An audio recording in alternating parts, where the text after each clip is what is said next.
जय हिंद दोस्तों, नमस्कार। कैसे हैं आप सब लोग? आशा करता हूँ बहुत अच्छे होंगे और मैं विष्णु आपका हार्दिक स्वागत करता हूँ। दोस्तों, हमने इंडियन ज्योग्राफी का एक फाउंडेशन बैच स्टार्ट किया था बिल्कुल शून्य से, और आज उसी के क्रम में दोस्तों आज ये 19वां लेक्चर है। इससे पहले 18 लेक्चर हम प्रोवाइड करा चुके हैं और 18 लेक्चरों का जो पीडीएफ है वो हमारे टेलीग्राम चैनल पर मिल जाएगा। GSY विष्णु सर सर्च करोगे टेलीग्राम पर तो वहां पर मैंने 18 जो लेक्चर इसी प्रकार का पीडीएफ जो आप देख पा रहे हो, इसी प्रकार का पीडीएफ मैंने डाल रखा है। वहां से आप इसको डाउनलोड कर लेना ताकि आपको नोट्स बनाने में आसानी हो और हमेशा के लिए चीजें याद हो जाएं। और आज हम देखने वाले हैं, हमने इससे पिछली क्लास में आपको एक रिवीजन करा देते हैं। पिछली क्लास में हमने नदियों के बारे में बताया। नदियों में दक्षिण भारत की नदियों के बारे में हमने आपको बताया था। दक्षिण भारत की नदियों में कौन कौन सी, ये मैंने प्रायद्वीपीय भारत का मैप बना लिया। मान लेते हैं प्रायद्वीपीय भारत का मैप बना लिया और इसी में देखते हैं दोस्तों कि सबसे पहले मैंने आपको एक नदी कराई थी जिसका नाम है स्वर्ण रेखा। क्या नाम है? स्वर्ण रेखा। स्वर्ण रेखा नदी मैंने बताया था कि ये उड़ीसा में अपना मुहाना बनाती है और छोटा नागपुर के पठार से निकलती है।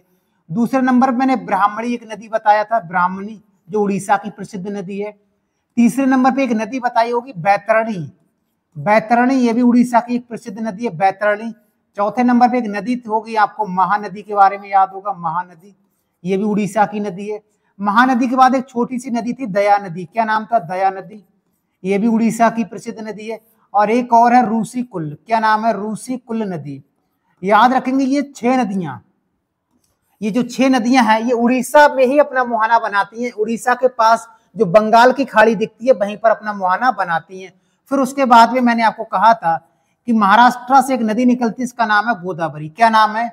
गोदावरी। यहाँ पर लिख देते हैं गोदावरी नदी, मैंने आपको बताया था गोदावरी के बारे में। गोदावरी के बाद फिर महाराष्ट्र से एक दूसरी नदी निकलती है, इसका नाम है कृष्णा नदी। क्या नाम है? कृष्णा नदी। कृष्णा नदी के बाद फिर छोटी छोटी कई सारी नदियां निकलती हैं, जैसे आपने नाम सुना होगा पेन्ना नदी का। क्या नाम सुना होगा? पेन्ना नदी का। पेन्ना के बाद एक छोटी सी नदी होगी अडयार। कौन सा? अडयार, जिसके किनारे चेन्नई शहर बसा हुआ है। अडयार के बाद आपने नाम सुना होगा पलार। क्या नाम सुना होगा? पलार। और पलार के बाद फिर एक नदी कर्नाटक से निकलने के बाद और तमिलनाडु में चली जाती, इसका नाम है कावेरी। क्या नाम है? कावेरी नदी। कौन सी है? कावेरी नदी। कावेरी के बाद फिर एक लास्ट में एक छोटी सी नदी है, इसका नाम है बैगई। क्या नाम है? बैगई नदी। तो कह सकते हैं सबसे दक्षिण में बैगई नदी है और बैगई नदी के नीचे भी, यानी ये जो बैगई नदी है ये पाक जलसंधि में या पाक की खाड़ी में अपना मुहाना बनाती है। और आज हम देखने वाले हैं कृष्णा नदी, यानी गोदावरी नदी तक हम कर चुके हैं इससे पहली क्लास में, और आज हम करने वाले कृष्णा नदी, कावेरी के बारे में बताएंगे, पेन्ना नदी के बारे में बताएंगे, अडयार के बारे में बताएंगे, पलार के बारे में बताएंगे, बैगई के बारे में बताएंगे, गुंडार के बारे में बताएंगे, व्यापार के बारे में बताएंगे, तम्रपर्णी के बारे में बताएंगे, ताकि हमारे एग्जाम में सिंगल प्रश्न बाहर नहीं आए। तो कृष्णा नदी से स्टार्ट करते हैं दोस्तों। ये लोकेशन है, कृष्णा नदी से स्टार्ट करते हैं। कावेरी नदी है दोस्तों, पलार है, पेन्ना है, कृष्णा नदी। इससे पहले हम गोदावरी नदी तक करा चुके हैं। तो सबसे पहले अगर हम बात करें दोस्तों कि कृष्णा नदी का उद्गम कहां से हुआ है, किसका? कृष्णा नदी का उद्गम कहां से हुआ है अगर कोई कहे तो आप कहे ना कि कृष्णा नदी का उद्गम महाबलेश्वर पहाड़ी से हुआ है। महाबलेश्वर पहाड़ी। महाबलेश्वर पहाड़ी कहां पड़ती है? अगर आपसे कोई पूछे कि महाबलेश्वर पहाड़ी कहां पड़ती है तो आप बताएंगे महाराष्ट्र में। कहां पड़ती है? महाराष्ट्र में। याद रखेंगे। महाराष्ट्र से एक नदी निकलती है, कहां से? महाबलेश्वर पहाड़ी से एक नदी निकलती है, इसका नाम है कृष्णा नदी। और इस प्रकार से प्रभावित होकर कहां गिर जाती है? बंगाल की खाड़ी में गिर जाती है। हाँ या ना? उसके बाद इसमें कौन कौन सी नदियां मुहाना बनाती हैं, कौन कौन सी इसमें सहायक नदियां, उनको देखेंगे। अब नदी इस प्रकार से बहती है तो नदी का राइट कौन सा हो जाएगा? नीचे वाला हो जाएगा ना नदी का राइट। तो राइट से मिलने वाली नदियां ये हो जाएंगी और बाईं ओर से मिलने वाली नदियां ये हो जाएंगी। अब एक एक करके देखते हैं हमारे एग्जाम में प्रश्न कैसे पूछे जाते हैं। कृष्णा नदी जब निकलती है उसके बाद सबसे पहली जो सहायक नदी है दाईं ओर से, उसका नाम है बेन्ना नदी। ये बेन्ना नदी महाबलेश्वर से ही निकलती है। बेन्ना नदी भी याद रखेंगे, बहुत छोटी सी सहायक नदी है। उसके बाद पंचगंगा एक सहायक नदी है। पंचगंगा निकलती कहां से? पश्चिमी घाट से निकलती है और कृष्णा नदी में मिल जाती है। याद रखेंगे। दूध गंगा पश्चिमी घाट से निकलती है और कहां मिल जाती है? कृष्णा नदी में मिल जाती है। घाट प्रवाह, माल प्रवाह, ये सारी नदियां वेस्टर्न घाट से ही निकलती हैं और निकलने के क्रम में ये जो घाट प्रवाह मालप्रभा नदी है, ये कर्नाटक के बेलगांव, आपको पता है 1924 ईस्वी में बेलगांव में सम्मेलन भी हुआ था और गांधी जी ने इसकी अध्यक्षता की थी, अगर आपको याद है तो वही बेलगांव है। तो बेलगांव में ये नदियां जाकर मिलती है, घाट प्रवाह और मालप्रभा। फिर आपने नाम सुना होगा विजयनगर साम्राज्य का, जो तुंगभद्रा नदी के किनारे था, हाँ या ना। तुंगभद्रा नदी दो धाराओं में निकलती है, एक धारा का नाम है तुंग और दूसरी का नाम है भद्रा। तुंग और भद्रा, जो तुंग नदी है ये कहां से निकलती है, गंगा मूला एक स्थान है वहां से निकलती है। और भद्रा नदी कहां से निकलती है, भद्रा नदी निकलती है चिकमंगलूर जिले से निकलती है। और दोनों नदियां कूडली नामक स्थान पर मिल जाती हैं।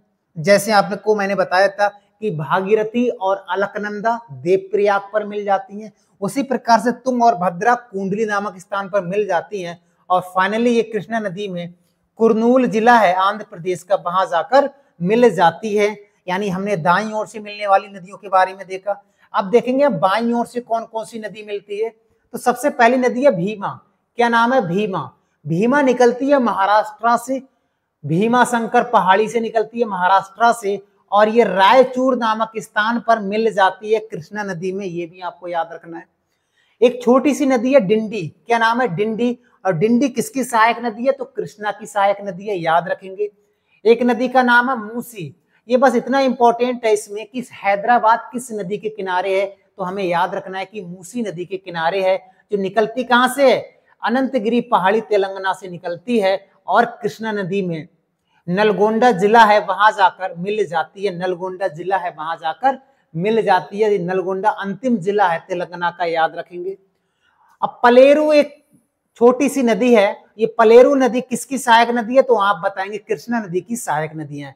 तो हमने केवल अभी ये जाना था कि कृष्णा नदी की कौन कौन सी सहायक नदियां हैं। अब हम उनके बारे में फैक्ट जानेंगे जो हमारे एग्जाम के बहुत इंपॉर्टेंट है। इसमें केवल सहायक नदियों के नाम आपको याद रखने हैं। अब बात करेंगे कि कृष्णा नदी में कौन कौन से फैक्ट हमारे एग्जाम में पूछे जाते हैं। सबसे पहली बात करेंगे हम उद्गम की बात करेंगे। तो मैंने उद्गम आपको बताया था महाबलेश्वर के पास से ही हुआ है। महाबलेश्वर पास एक गांव पड़ता है जोर गांव से हुआ है। अगर जिले का बात करेंगे तो सतना जिला है, ये सतना जिला से हुआ है। और गोदावरी नासिक जिले से होती है उद्गम, महाराष्ट्र से वो भी होती है और ये भी होती है। इसका लंबाई कितना है, इसका लंबाई है 1400 किलोमीटर। वैसे तो रियल में 1401 किलोमीटर है, लेकिन 1400 आप याद रखना, 1400 किलोमीटर है। और ये भारत की तीसरी सबसे लंबी नदी है। कौन सी, तीसरी सबसे लंबी नदी है। तो पहली कौन सी हो जाएगी, पहली गंगा हो जाएगी, हाँ या ना। दूसरा हो जाएगा गोदावरी नदी, कौन सी हो जाएगी, गोदावरी। और तीसरी हो जाएगी कृष्णा नदी। तीसरी कौन सी हो जाएगी, तीसरी हो जाएगी कृष्णा नदी, याद रखेंगे। ये 4 राज्यों में बहती है। कितने राज्यों में बहती है, याद रखेंगे, ये 4 राज्यों में बहती है। पहला राज्य कौन सा है, यानी ये बोल सकते हैं महाराष्ट्र से निकलती है। कहां से निकलती है, महाराष्ट्र से निकलने के बाद कर्नाटक में जाती है, फिर तेलंगाना में जाती है, फिर उसके बाद आंध्र प्रदेश में जाती है। यानी ये 4 राज्यों में अपना बॉर्डर बनाती है, 4 राज्यों से होकर ये गुजरती है, ऐसा हम बोल सकते हैं। सहायक नदियों को मैंने मैप से आपको बता दिया था, उसको मैप से। उसके बाद अगर प्रश्न आएगा कि दक्षिण भारत की दूसरी सबसे लंबी या प्रायद्वीपीय भारत की दूसरी सबसे लंबी नदी का नाम, पहली तो गोदावरी है, तो दूसरी कौन सा हो जाएगा, दूसरी हो जाएगा कृष्णा नदी के बारे में याद रखेंगे। अगर बात करें भारत की तीसरी सबसे लंबी नदी, तो मैंने कहा था कौन सी है, कृष्णा नदी है, भारत की तीसरी सबसे लंबी नदी है, उसको आपको याद रखना है। अब अगर हम बात करें कि कृष्णा नदी पर बांध कौन कौन से बने हुए, कई बार पूछा जाता है, याद रखेंगे आप। नागार्जुन बांध कहां पर है, तो आप कहेंगे कि आंध्र प्रदेश और तेलंगाना के बॉर्डर पर पड़ता है। किस नदी पर है, तो कृष्णा नदी पर है, क्योंकि दोनों राज्यों के 2 जिले हैं। एक जिले का नाम है पलनाडु और दूसरे का नाम है नलगोंडा। इन दोनों जिलों के बीच में पड़ता है नागार्जुन बांध। किस नदी पर है, तो आप कहेंगे कृष्णा नदी पर है। दूसरे बांध की बात करेंगे श्रीशैलम बांध। श्रीशैलम बांध किस राज्य में, तो आंध्र प्रदेश में। किस नदी पर है, तो कृष्णा नदी पर हो जाएगा। एक बांध का नाम है मोस्ट इंपॉर्टेंट अलमाटी बांध। किस नदी पर है, तो कृष्णा नदी पर है। किस नदी पर है, कृष्णा नदी पर। किस राज्य में है, तो कर्नाटक में हो जाएगा। किस राज्य में, कर्नाटक में हो जाएगा। बात करेंगे तुंगभद्रा। तुंगभद्रा नदी पर तुंगभद्रा बांध बना हुआ है, जो कर्नाटक में स्थित है। एक और बांध है, इसका नाम है धोम, DHOM, धोम, ये महाराष्ट्र में पड़ता है। एक जुराला है, जुराला या जुराला भी कहते हैं, ये तेलंगाना में बांध पड़ता है, ये भी कृष्णा नदी पर स्थित है। तो इतने बांध हमको कृष्णा नदी से याद रखने हैं। एक प्रश्न आता है कि विजयवाड़ा जो शहर है वो किस नदी के किनारे है? विजयवाड़ा तो कृष्णा नदी के किनारे। किसके? कृष्णा नदी के किनारे है। अगर कभी ये पूछा जाए बताइए कि हैदराबाद किस नदी के किनारे, तो मैंने आपको पहले भी बताया था मूसी नदी के किनारे है हैदराबाद।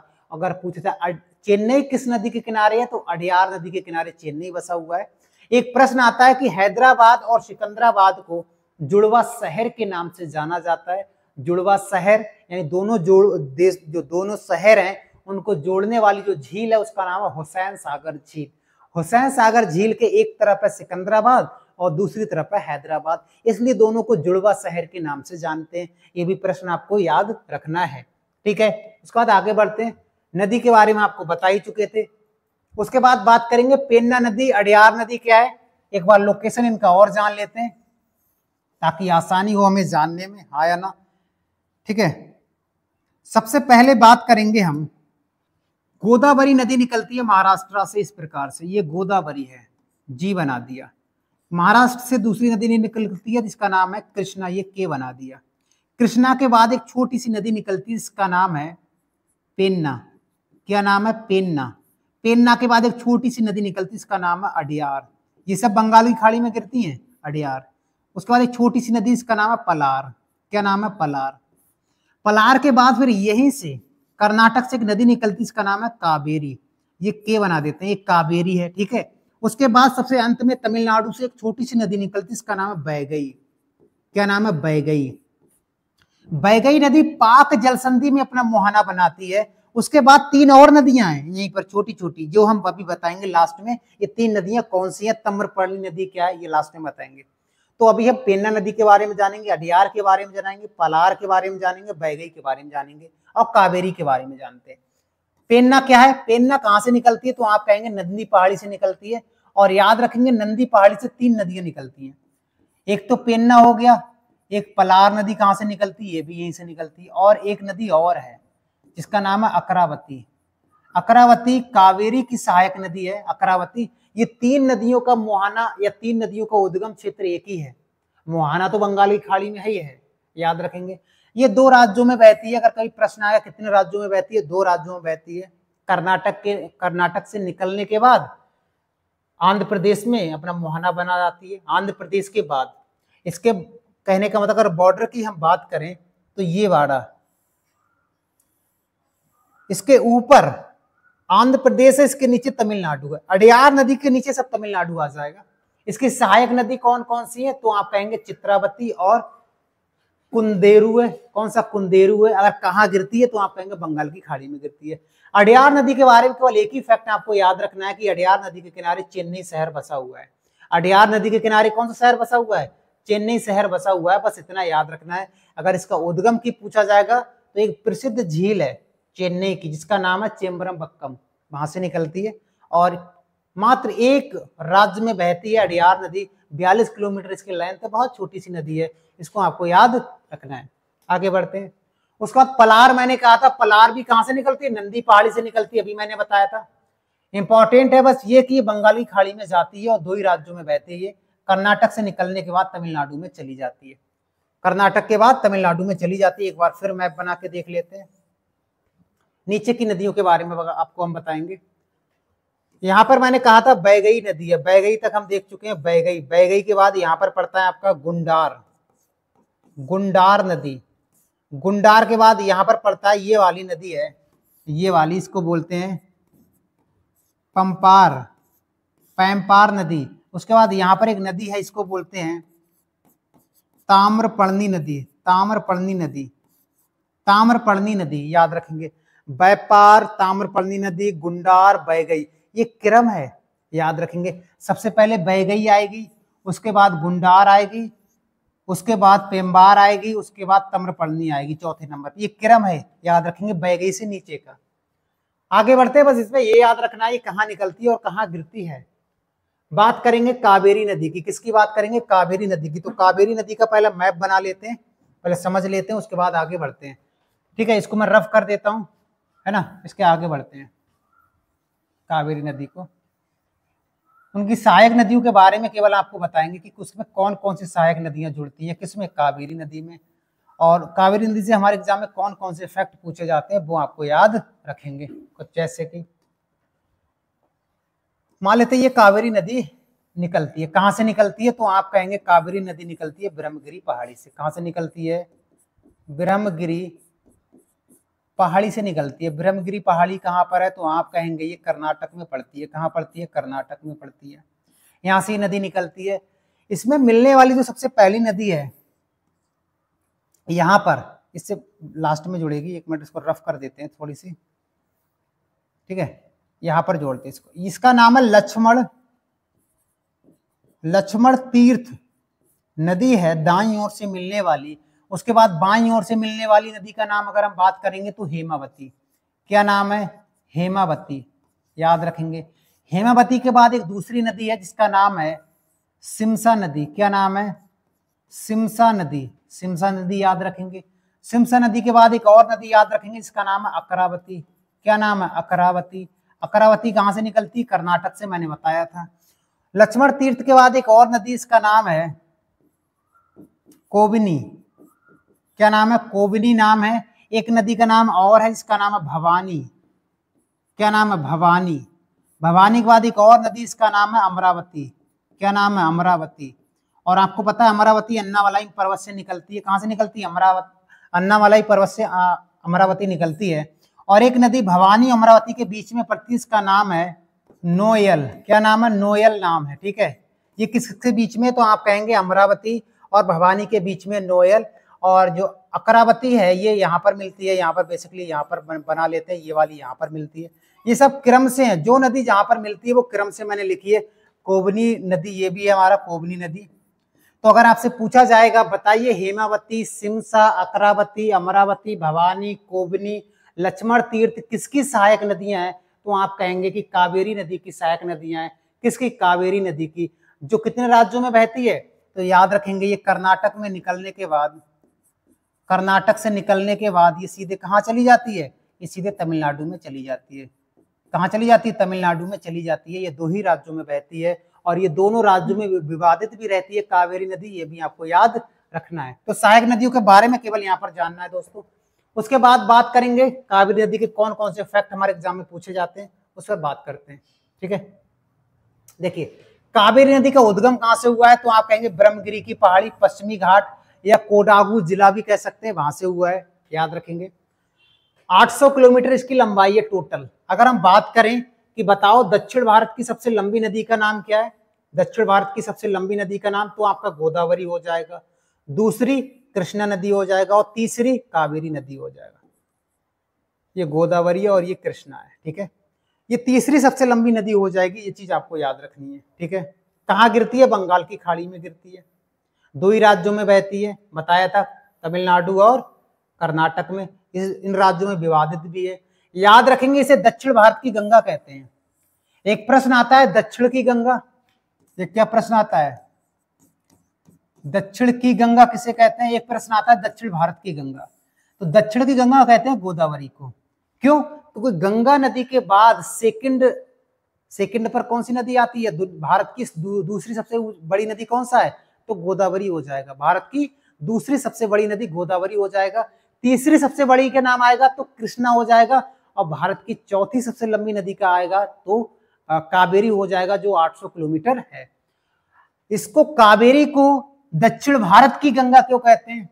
क्योंकि इसलिए कहा जाता है कि जो कावेरी नदी है ये सदाबहार नदी है। सदाबहार नदी का मतलब है यहाँ पर पानी हमेशा रहता है। ये मौसमी नदी नहीं है, क्योंकि जब मानसून इंटर करता है ये केरल से इंटर करता है। सबसे ज्यादा बारिश केरल में होती है, यानी पश्चिमी घाट पर होती है, और ये भी नदी पश्चिमी घाट की छोर से निकलती है। तो इसमें जो पानी की मात्रा होती है वो साल भर बराबर रहती है, कभी ये नदी सूखती नहीं। तो हम ये कह सकते हैं 12 मासी नदी है, इसलिए इसको दक्षिण भारत की गंगा कहते हैं। इसकी बाईं ओर से कौन कौन सी सहायक नदी है? मैंने बताया था, हिरंगी नहीं बताया था, हेमावती बताया था, सिमसा बताया था, अकरावती बताया था। दाएं से कौन कौन सी मिलती हैं? तो मैंने सबसे पहले लक्ष्मण तीर्थ बताया था, फिर कोबनी, फिर भवानी, फिर अमरावती बताया था। एक नोयल भी बताया था, याद रखेंगे। और जो मोयर नदी है ये भवानी की सहायक नदी है। भवानी की सहायक नदी का नाम क्या है? तो मोयर। लेकिन आप किताबों में देखोगे तो इसको अलग से एक सहायक नदी के रूप में बताया गया है। ओके, इस पर बांध कौन कौन से बने हुए हैं कावेरी पे? कलनई या ग्रैंड एनीकट, कलनई या ग्रैंड एनीकट बांध है। याद रखेंगे भारत का सबसे पुराना बांध है ये। आपने नाम सुना होगा इतिहास में, चोर पांड चेर, उन्हीं के शासनकाल में इसका निर्माण हुआ था। किसका? कलनई बांध और ग्रेट एनीकट बांध का। दूसरा बांध है मेट्टूर बांध। मेट्टूर बांध कहां पड़ता है? तो आप कहेंगे तमिलनाडु में। किस नदी पर है? तो कावेरी नदी पर है। शिव समुद्रम वाटरफॉल भी है, शिव समुद्रम वाटरफॉल भी है वराही नदी पर, याद रखेंगे कर्नाटक में। और शिव समुद्रम बांध भी है कर्नाटक में, याद रखेंगे किस नदी पर है? तो कावेरी नदी पर है। कावेरी नदी के किनारे कौन कौन से शहर बसे हुए हैं? तो तिरुचिरापल्ली है और श्रीरंगपट्टनम है। ये श्रीरंगपट्टनम वही है जहां पर टीपू सुल्तान ने स्वतंत्रता का वृक्ष लगाया था, श्रीरंगपट्टनम में, याद रखेंगे। और ये नदी कर्नाटक और तमिलनाडु के मध्य विवादित भी रहती है, पानी को लेकर कई बार विवाद भी हाई कोर्ट में गया हुआ था इन लोगों का। तो ये भी आपको याद रखने, इतने फैक्ट। फिर आगे बढ़ते, कावेरी नदी तक हम कर चुके हैं, ठीक है। सहायक नदी आपको बताई, बैगई, गुंडार। अब आपको एक बार और लास्ट मैप बना देते हैं। सबसे पहले बात करेंगे, यहां पर बैगई नदी है, छोटी सी नदी है। बैगई के बाद यहां पर पड़ता है गुंडार नदी, गुंडार के बाद यहां पर पड़ता है बैपार नदी, बैपार नदी, और लास्ट में पड़ता है तम्रपाणी नदी, तम्रपाणी नदी। ये क्रम है। और याद रखेंगे जो गुंडार, बैपार और तम्रपाणी नदी है ये मन्नार की खाड़ी में मुहाना बनाती हैं, और जो बैगई नदी है ये पाक जलसंधि में मुहाना बनाती है। यानी भारत और श्रीलंका के बीच में जो पाक जल डमरू मध्य है या पाक जलसंधि है उसी में मुहाना बनाती है, या पाक की खाड़ी में गिरती है, ये भी कह सकते हैं। तो इसमें बैगई में बस आपको ये याद रखना है इसका उद्गम स्थल क्या है। तो बरसनाडु या परसुनाडु पहाड़ी है तमिलनाडु में, वहां से उद्गम होता है, और पाक की खाड़ी में इसका मुहाना या मुंह या उसमें गिर जाती है, याद रखेंगे। उसके बाद में गुंडार नदी के बारे में याद रखना, सतुरागिरी पहाड़ी है तमिलनाडु में, वहां से निकलती है और ये भी कहाँ गिर जाती है? मन्नार की खाड़ी में गिर जाती है। इसको याद रखना है, केवल इसका उद्गम याद रखना है, कहां से हुआ और कहां गिरती है। बैपार नदी कहां से निकलती है? तो केरल से निकलती है, बरुसनाडी पहाड़ी से निकलती है और केरल की सीमा से निकलती है। सबसे ज्यादा भाग इसका तमिलनाडु में, याद रखेंगे, और मन्नार की खाड़ी में गिर जाती है। और आपको पता है मन्नार की खाड़ी कहाँ है, हम लास्ट में आपको बता देंगे। तम्रपर्णी नदी कहाँ है? तो आप कहेंगे ये पश्चिमी घाट से निकलती है, अगस्तमलय बोल सकते हैं, अगस्तमलाई पहाड़ी से निकलती है और इसी कहाँ गिरती है? मन्नार की खाड़ी में गिरती है। अब आप कहोगे सर मन्नार की खाड़ी क्या? तो मन्नार की खाड़ी आपको दिखा देते हैं। ये इंडिया का मैप है, इंडिया का मैप के बाद ये श्रीलंका का मैप है। उसके बाद यहाँ पर पाक जल संधि है। कौन सा? पाक जल संधि है। तो ये वाला जो क्षेत्र बचा, ये वाला दूसरे कलर से कर देते हैं, ग्रीन कलर से। ये वाला जो क्षेत्र है, ये वाला, ये पाक जल वो मन्नार की खाड़ी का क्षेत्र है। ये किसका क्षेत्र है? मन्नार की खाड़ी का क्षेत्र है। और जो तीन नदियां हैं मैंने बताया था, गुंडार, बैपार और तम्रपर्णी नदी, इसी क्षेत्र में गिरती है। और जो बैगई नदी है वो इस प्रकार से जाती है, बैगई नदी, याद रखेंगे। कावेरी नदी ये हो गई, कावेरी नदी के बाद फिर यहाँ पर पलार नदी हो गई, पलार के बाद फिर यहाँ पर हो गई अड्यार नदी, अड्यार के बाद यहाँ पर हो गई पेन्ना नदी, फिर हो गई कृष्णा नदी, कृष्णा नदी नीचे से आएगी कृष्णा नदी, और फिर हो गई गोदावरी नदी। इस प्रकार से याद रखेंगे, ठीक है। तो ये नदियों का लास्ट टॉपिक था हमारा आज के पास। जो नदियों का टॉपिक था लगभग 3 से 4 वीडियो में कंप्लीट कर चुके हैं। सबसे पहले हमने गंगा नदी तंत्र को देखा, फिर सिंधु नदी तंत्र को देखा, ब्रह्मपुत्र नदी तंत्र को देखा, और फिर देखा था हमने अरब सागर में गिरने वाली नदियों को देखा था, फिर बंगाल की खाड़ी में गिरने वाली नदियों को देखा था, और उसी के क्रम में ये अंतिम वीडियो था दोस्तों। तो बताना कैसा लगा ये वीडियो, और इसका जो PDF है वो टेलीग्राम चैनल पर मिल जाएगा। टेलीग्राम चैनल का नाम है GS by विष्णु सर। मिलते हैं नेक्स्ट वीडियो में, आज के लिए इतना ही। जय हिंद दोस्तों।